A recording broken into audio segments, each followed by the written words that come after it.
அனைவருக்கும் காலை வணக்கம். இன்று புரட்சித் தலைவரின் என்னுடைய வீடியோ 25வது வீடியோ. நல்லா கவனிச்சுக்கோங்க, 25வது வீடியோ.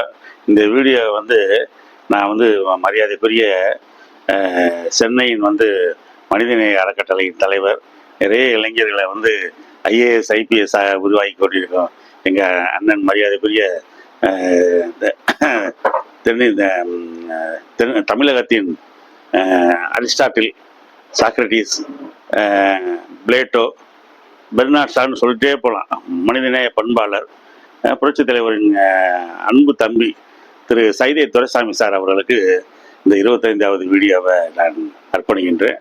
என்னுடைய நண்பர் திரு திண்டுக்கல் நம்நாடு முருகேசன் அவர்களுக்கு நன்றியை தெரிவித்துக் கொள்கிறேன். அவர் தான் சாரை எனக்கு அறிமுகப்படுத்தினது. நன்றி சார், உங்களுக்கு இந்த 25வது வீடியோவை என்னுடைய காணிக்கையாக செலுத்துகிறேன் சார். அதாவது புரட்சித் தலைவரை உங்களுக்கு தெரியும், டெய்லி மக்கள் சந்திக்கிறாங்க.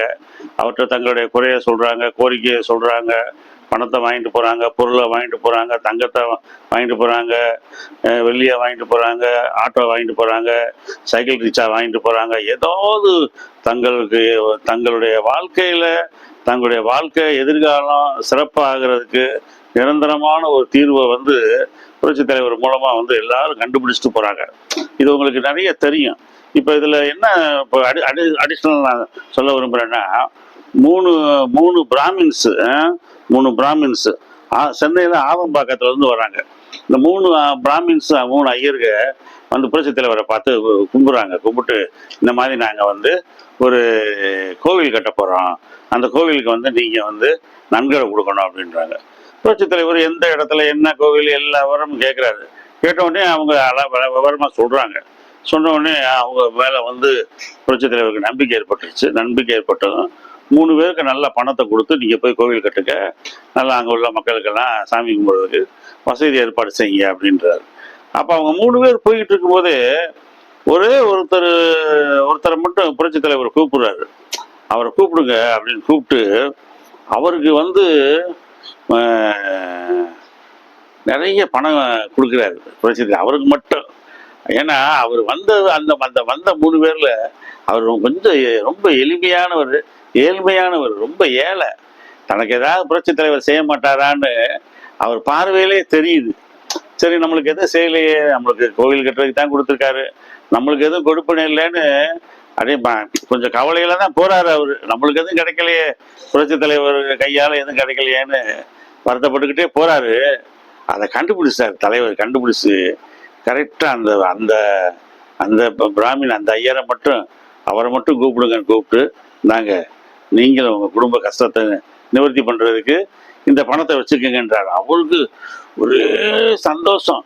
எப்படி என் மனசில் உள்ள குறைய தலைவர் கண்டுபிடிச்சாரு, எப்படி என் மனசில் நான் அவர்கிட்ட ஒரு வார்த்தை கூட கேட்கல, ஆனால் என்னுடைய கண்கள்ல இருந்தே அவர் என்னுடைய தேவையை அறிஞ்சு எனக்கு கொடுத்துருக்காரு பாருங்க அப்படின்னு ஆச்சரியம் படுறாரு. அதான் மனிதநேயம் யாருக்கு?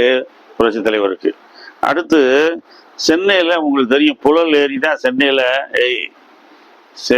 சென்னையில் புழல் ஏரி பயங்கரம். சென்னை மக்களுக்கு அதுதான் தண்ணி கொடுக்கக்கூடிய பெரிய ஏரி. புரட்சித் தலைவர் ஆட்சி காலத்தில் தண்ணி ஃபுல்லாக நிரம்பிருச்சு.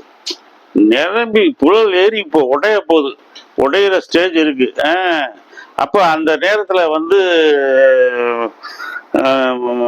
உள்ளாட்சித்துறை அமைச்சராக யார் இருக்காருன்னா காளிமுத்து இருக்காரு, மறைந்த முன்னாள் காளிமுத்து. இவர் யாருன்னா சபாநாயகராக இருந்தார். சிறந்த பேச்சாளர், எம்ஜிஆர் மேலே ஒரு மற்றற்ற பிரியம் உள்ளவர், சிறந்த பேச்சாளர், டாக்டரேட் முடித்தவர். அவர் நல்ல பேச்சாளர். அவர் தான் உள்ளாட்சித்துறை அமைச்சராக இருக்கார். உள்ளாட்சித்துறை அமைச்சர் சொல்கிறாங்க, இந்த மாதிரி டேம் இப்போ இந்த ஏரி இவ்வளோ கெப்பாசிட்டி இருக்குது, இவ்வளோ தண்ணி வந்துக்கிட்டு இருக்கு, இன்னும் மழை பெஞ்சிக்கிட்டு இருக்கு, இன்னும் வெளியிலேருந்து வந்த தண்ணியெலாம் வந்துக்கிட்டு இருக்கு. எப்போ உடஞ்சிச்சுன்னா எவ்வளோ தண்ணி வெளியே வரும், எவ்வளோ மக்களை பாதிக்கும், எவ்வளோ மக்களை கொண்டு போய் நம்ம சேஃபாக வைக்கணும், பாதுகாப்பு கொடுக்கணுன்ற விவரத்தெல்லாம் அவர்கிட்ட சொல்கிறாங்க அதிகாரிகள். அவர் புரட்சித் தலைவர்கிட்ட சொல்கிறாரு. புரட்சித் தலைவர் அதெல்லாம் கேட்டுட்டு, ஓ ரைட், அப்போ நீங்கள் என்ன பண்ணுங்க, டீமோட சேர்ந்து அந்த இடத்த பாதுகாத்துக்குங்க அப்படின்னு எல்லா இன்ஸ்ட்ரக்ஷனும் கொடுக்குறாரு. பார்த்தா இந்த காளிமுத்து அமைச்சர் காளிமுத்து என்ன பண்ணார், ஒரு 10 பேரை வச்சுக்கிட்டு நடு அந்த அந்த புழல் ஏரிக்கிட்ட போய்கிட்டு இருக்காரு. போய்கிட்டு இருந்தா திடீர்னு ஏரியாவில் கரண்ட் கட் ஆயிடுச்சு. மொத்த கரண்ட் கட்டு. ஏன்னா கும்மு இருட்டா இருக்கு, இப்போ ஒண்ணுமே நம்மளுக்கு தெரியலையே, யார் எங்க இருக்கானே தெரியல. காளிமுத்துக்கு அவருக்கே அடுத்த ஸ்டெப் எங்க வைக்கிறதுன்னு தெரியல, அவ்வளோ கும்மு இருட்டு. பார்த்தா எதிர்த்தாப்புல 10 பேர் வராங்க, டார்ச் அடிச்சுட்டு தள்ளுன்னு வர்றாங்க. காளிமுத்து என்னமோ ஏதோ யார் வருது அப்படின்னு பார்த்தா புரட்சி தலைவர் வர்றாரு. தலைவர் நீங்க அப்படின்னு அப்பதான் சொல்றாரு. தலைவர் சொல்றாரு, காளிமுத்து நீங்க சொன்னீங்க என்கிட்ட டேம் உடையிற இந்த மாதிரி இருப்பு கொள்ளல எனக்கு, அதனால நான் என்ன பண்ணேன், நீங்க போன உடனே நானும் சரி இன்னைக்கு வந்துடணும் அப்படின்னு சொல்லிட்டு நானும் டார்ச் எடுத்துட்டு வந்துட்டேன் அப்படின்றாரு. பாருங்க புரட்சி தலைவருக்கு மக்கள் மேல எவ்வளவு மதிப்பு பாருங்க. எவனும் எப்படியும் போகட்டும், தண்ணி உடஞ்சா போகட்டும், ஊருக்குள்ள போட்டும், மக்கள் சாகட்டும், மக்கள் வெள்ளத்துல மதக்கட்டும், அமைச்சர் மேல பொறுப்பை தாக்காட்டிடுவோம், நம்ம நல்லா உயரமா உட்காந்து நல்லா நம்ம வீட்டில் படுத்துட்டு ரெஸ்ட் எடுப்போம், தூங்குவோம் அப்படின்னு இல்லாம மக்களுக்காக சிந்திச்சாரு பாருங்க. அதுதான் மக்கள் திலகம், அதான் மக்கள் தலைவன், அதான் மக்கள் கடைசி வரைக்கும் அவரை தலைவரை வச்சிருந்தாங்க. அந்த நார்வே பழமொழி நான் ஏற்கனவே உங்களுக்கு சொல்லியிருக்கேன், உன்னை நீ மக்களுக்கு கொடுத்து விடு, உன்னை நீ மக்களுக்கு கொடுத்து விடு, மக்கள் உன்னை உனக்கு திருப்பி கொடுப்பார்கள். புரட்சி தலைவர் அப்படியே சாஷ்டாங்கமா மக்களுக்கு தன்னை அர்ப்பணிச்சாரு. அதான் மக்கள் அப்படியே எப்பயுமே புரட்சி தலைவர்னா நோ அப்ஜெக்ஷன், எந்த டைம்லயும் எந்த காலத்திலயும் எப்போ எலெக்ஷன்னாலும் தலைவருக்காக தான் ஓட்டு விடுது. இது ஒரு சம்பவம். ரெண்டாவது இன்னொரு சம்பவம், சிதம்பரம் அண்ணாமலை பல்கலைக்கழகத்தில் அன்னைக்கு ஒரு பெரிய தகராறு. அந்த தகராறுல என்ன ஆயிடுச்சுன்னா, பாலசுப்ரமணியம்ன்ற ஒருத்தர் அவர் மரணம் அடைகிற ஸ்டேஜுக்கு ஆகிட்டார். அவரை காப்பாற்றினவர் கடலூர் கே முருகமணி. கடலூர் கே முருகமணின்றவர் தான் அவரை காப்பாத்துறாரு. இந்த கடலூர் கே முருகமணின்றவர் யாருன்னா இளைஞர் அணி தலைவர், எம்ஜிஆரோட இளைஞர் அணி தலைவர், ரொம்ப எம்ஜிஆரோட தீவிர விசுவாசி. எப்படியாவது இந்த பாலசுப்ரமணியத்தை காப்பாற்றணும்னு நினைச்சவர், ஆனா முடியல. ஆனா அவர் தலைவர்கிட்ட போய் ஓகே, இந்த சிதம்பரம் அண்ணாமலை பல்கலைக்கழகத்தோட மாணவர் பாலசுப்ரமணியன்றவர் இறந்து போயிட்டார். அவரை கடலூர் முருகமணின்றவர் புரட்சி தலைவரோட இளைஞர் அணி தலைவராக இருக்காரு. அவர் எவ்வளவோ முயற்சி பண்ணி அவரை காப்பாற்ற முடியல. அந்த விவரங்களையெல்லாம் புரட்சி தலைவர்கிட்ட சொல்றாருன்னு அவங்ககிட்ட சொன்னேன். அப்ப புரட்சி தலைவர் அந்த முருகமணியோட அப்ரோச் அவருக்கு ரொம்ப பிடிச்சிருந்துச்சு, வீரமாகவும் இருந்துச்சு. சார் உண்மையிலே ஒருத்தன் உயிரை கொடுத்து ஒருத்தரை காப்பாற்ற போனான்டா, ஆனாலும் காப்பாற்ற முடியல அப்படின்னு. இந்த முருகமணி, கடலூர் முருகமணியோட இன்னொரு ஸ்பெஷாலிட்டி என்னன்னா, இந்த கடலூர் முருகமணின்றவர் புரட்சி தலைவரோட இளைஞர் அணி தலைவர்.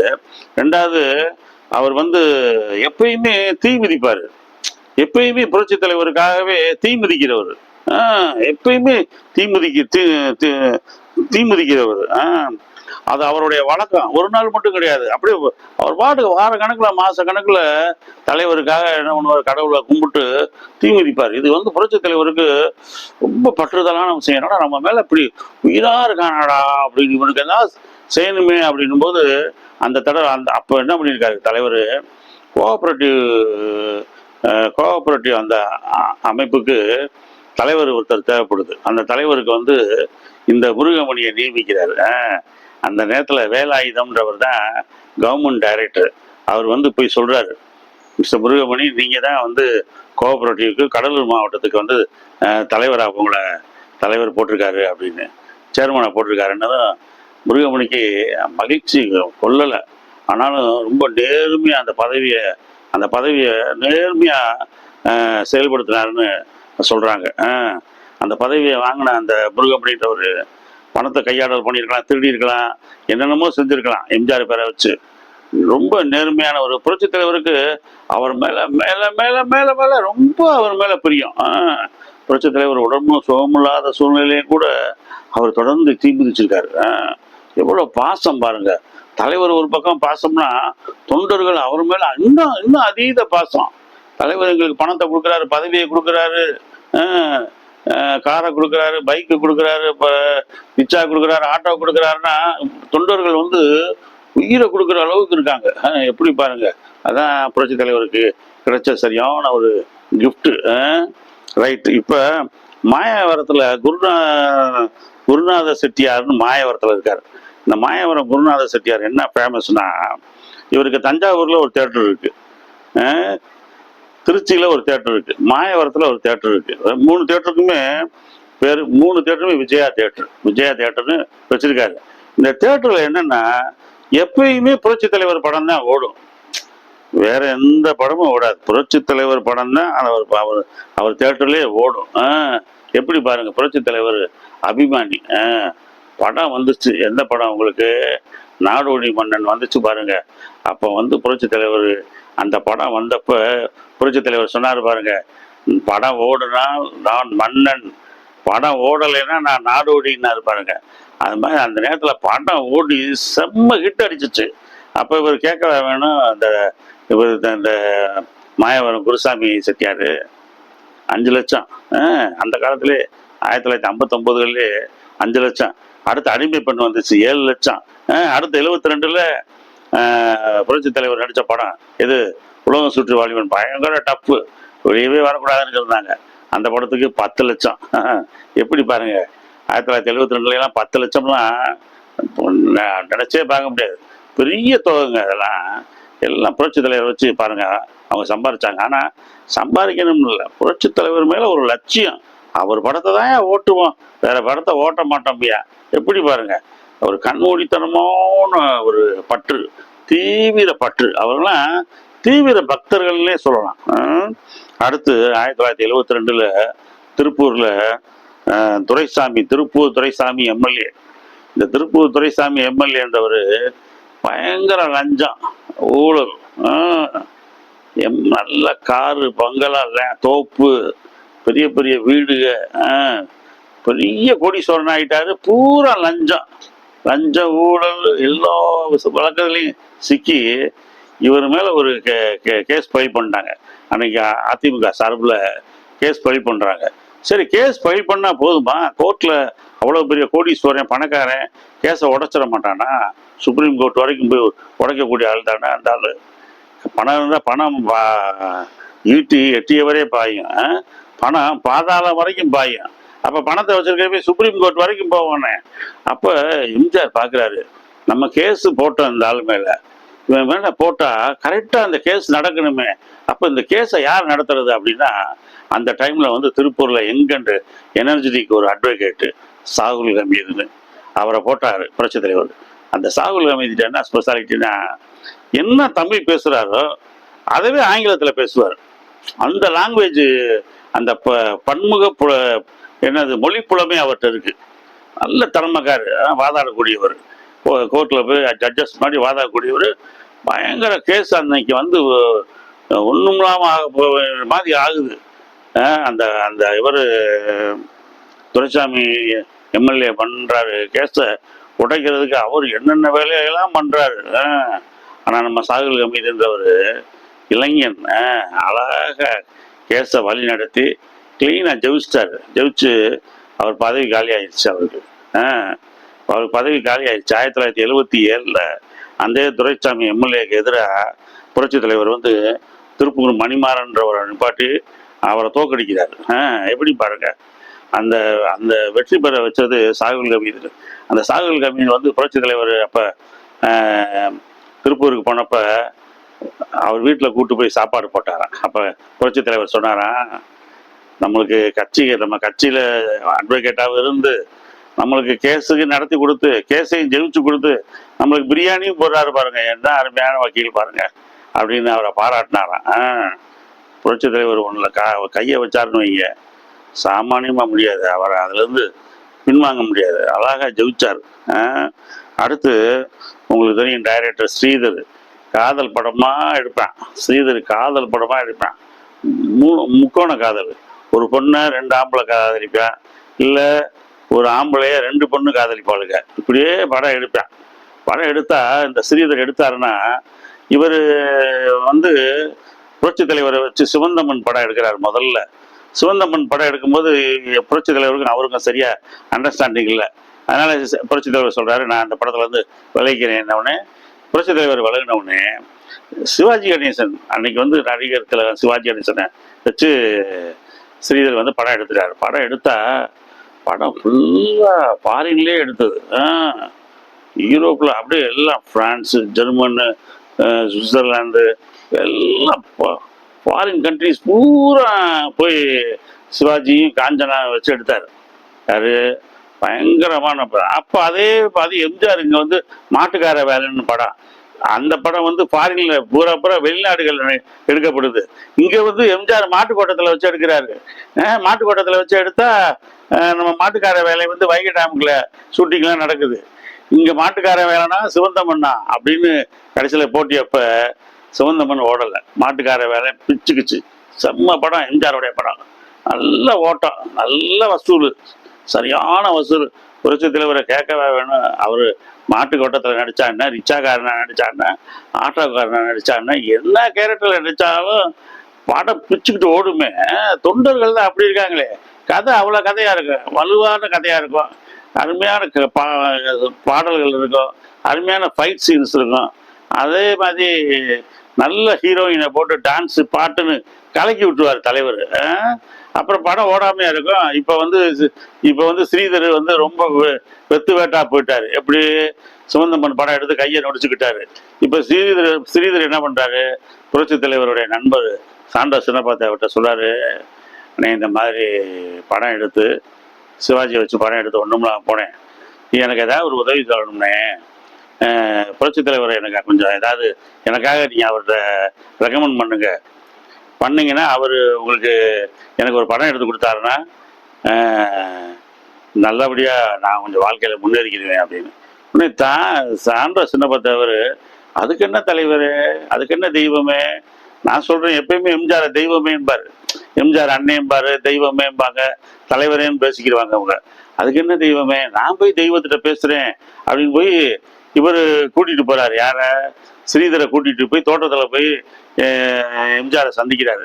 சாண்டா சின்னப்பத்தை அவர் சொல்கிறாரு, தெய்வமே இந்த மாதிரி, புரட்சி தலைவரை பார்த்து சொல்கிறாரு, தெய்வமே இந்த மாதிரி படம் எடுத்து கொஞ்சம் நொடிச்சு போயிட்டாரு, நீங்கள் ஒரு நல்ல படம் எடுத்து கொடுங்க தெய்வமே, வாழ்க்கையில் அவர் முன்னேறட்டும், பாவம் நிறைய படம் எடுத்து நொடிச்சு போயிட்டாரு அப்படின்னப்ப புரட்சி தலைவர் சொன்னார், எதுக்கு நீங்கள் இவர்கிட்ட சொல்லணும், அண்ணன்ட்ட சொல்லணும், நேரடியாகவே என்கிட்ட வந்திருக்கலாமே அப்படின்னு. இல்லை எனக்கு கொஞ்சம் வெக்கப்பட்டேன் நான், அதெல்லாம் ஒன்றும் இல்லை, வாங்க நான் உங்களுக்கு அடிச்சு தரேன்னு சொல்லிட்டா புரட்சி தலைவர் எடுத்த படம் தான் எது, எந்த படம், உரிமை குரல். செம்ம ஹிட்டு, சூப்பர் டூப்பர் ஹிட்டு, தலைகீழ ஏறிச்சு. யாரு போட்ட ஸ்ரீதர்லாம் பெரிய கோடீஸ்வரன் ஆகி போனார். அது வரைக்கும் அவர் இழந்த படத்தை பூரா மீட்டுட்டார். அதுதான் புரட்சி தலைவர். புரட்சி தலைவர் சொல்றாரு, என்ன நம்புனவே கெட்டவே கிடையாது, என்னை நம்பாதவன் தான் கெட்டிருக்கேன். புரட்சி தலைவரை நம்பினோர் கைவிடப்படார், அதான் 4 மறை வேதம். ரைட்டா. இப்போ இது ஒன்று. இப்போ அடுத்து புரட்சி தலைவர் வந்து எப்போ அவர் படம் எடுத்தாலுமே அப்படியே ஒரு பேக்ரவுண்ட்ல வந்து ஒரு பாறை மாதிரி இருக்கும், ஒரு தண்ணி போற மாதிரி இருக்கும், அணைக்கட்டு மாதிரி இருக்கும், ஃபால்ஸ் இருக்கும், ஒரு அப்படியே நீர்வீழ்ச்சி மாதிரி இருக்கும். இது வந்து எங்க எடுக்கிறாருன்னா ஒகேனக்கல் அவருக்கு ஃபேவரைட்டான இடம். ஒகேனக்கல் நாங்கள் கூட போன மாதம் போயிருந்தோம்.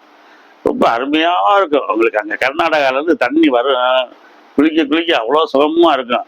சுற்றி அப்படியே மீன்களை பொறிச்சு விற்பாங்க. 100 ரூபாய்க்கு 4 பீஸு, நல்லா டேஸ்ட்டாக இருக்கும். பக்கத்துலேயே சாப்பாடும் ஆக்கி கொடுப்பாங்க. நம்ம மீன் பணம் கொடுத்துட்டோம்னா சாப்பாடே ஆக்கி கொடுப்பாங்க நம்மளுக்கு, வரிசையாக கூடயே வருவாங்க. சரி, இந்த ஒகேனக்கல்ல வந்து சென்னியப்பன் ஒருத்தர் இருக்கார். அவர் தான் புரட்சி தலைவர். எப்போ போனாலும் புரட்சி தலைவருக்கு வந்து அந்த படகு ஓட்டுறவர், படகு ஓட்டி அந்த இடத்த பூரா ஷூட்டிங்லாம் காமிக்கிறது. ஷூட்டிங்லாம் எடுக்கும்போது இவங்களுக்கு ஷூட்டிங் வர்றவங்க எல்லா பேருக்கும் தங்க வச்சு சாப்பாடுலாம் போட்டு எல்லா உதவியும் செய்கிறது. ஷூட்டிங் எடுத்து அனுப்பி விடுறது இந்த சென்னியப்பன்றவர். இப்போ புரட்சி தலைவர் வந்து ஆட்சிக்கு வந்துட்டார். ஆட்சிக்கு வந்தப்ப அந்த ஒகேனக்கல்ல படகு தூரம் இருக்கு பாருங்க, படகு பூரா பரிசலா இருக்கும், பெரிய பெரிய பரிசலா இருக்கும். இப்போ நீங்க 1500 ரூபா கட்டினோம்னா அந்த பரிசலில் கொண்டு போய் நம்மள 4 பேர் ஏறி உட்காரலாம். 4 பேர் ஏறி உட்காரலாம்னா நம்மள அந்த பரிசல் அந்த ஒகேனக்கல் பூரா சுற்றி காமிப்பாங்க, தண்ணியிலேயே சுற்றி காமிப்பாங்க. அவங்க கையிலேயே ஓட்டுவாங்க அந்த பரிசலை. அதுக்கு 1500 ரூபா நம்ம கட்டிடணும். அரசாங்கத்துக்கு, படகுக்கு, படகு ஓட்டுற போட்மேனுக்கு எல்லாத்துக்குமே சேர்த்து நம்ம கட்டிடணும். வேற எந்த எக்ஸ்ட்ரா பணம் நம்ம கட்ட வேண்டியதில்லை. அப்ப இந்த மாதிரி சென்னியப்பன்றவருக்கு வந்து புரட்சித் தலைவர் சொல்றாரு, அங்க வந்து படகு, அந்த படகுத்துறை இருக்கு பாருங்க, படகுத்துறை, அதுக்கு அந்த துறை டிபார்ட்மெண்ட் இருக்குல்ல, அந்த படகுத்துறைக்கு உன்னை வந்து தலைவரா போடுறேன் அப்படின்றாரு. சென்னியப்பனும் தலைவர் ஆகிட்டார். சாதாரண படகோட்டி படகுத்துறைக்கு தலைவராகி பெரிய ஆள் ஆகிட்டார். புரட்சி தலைவரை பாருங்க. நான் இப்பதானே சொன்னேன், நம்பினோர் கைவிடப்படார், நம்பினோர் கைவிடப்படார். நம்பாதவன் தாங்க கைவிடப்படுவேன். புரட்சி தலைவரை நீங்க ஒருத்தர் சந்திச்சுட்டா அவன் சுக்குற திசை. பணக்காரன் ஆயிடுவான், அவன் தொழிலதிபர் ஆயிடுவான், அவன் பெரிய லெவலுக்கு போயிடுவான். அவனுக்கு வந்து அதுக்கப்புறம் என்னன்றது சொல்லுங்க கேளுங்களேன், அவன் வந்து ஜாக்பாட் லாட்ரி விழுந்த பாய் தான். ஓகே, இன்னைக்கு இந்த இதோட முடிச்சுக்கிறேன். அடுத்ததை நாளைக்கு சொல்கிறேன். இடையில ஒரு 4 நாள் கேப் ஆயிடுச்சு. நான் குற்றாலத்துக்கு போயிட்டு வந்தேன் ஒரு காம்படிஷனுக்கு. சாரி, நன்றி. அனைவரும் எனக்கு வந்து இந்த பெல் பட்டன் அவங்க பட்டன் ப்ரெஸ் பண்ணுங்க, வாட்சிங் ஹவர்ஸை கூட்டுங்க. எனக்கு வந்து மானிட்டேஷனே ஆகலை. அதுக்கு வந்து நம்ம யூடியூப் ஆவணம் செய்ய தயவு செய்து கேட்டுக்கிறேன். நன்றி, வணக்கம். வணக்கம்.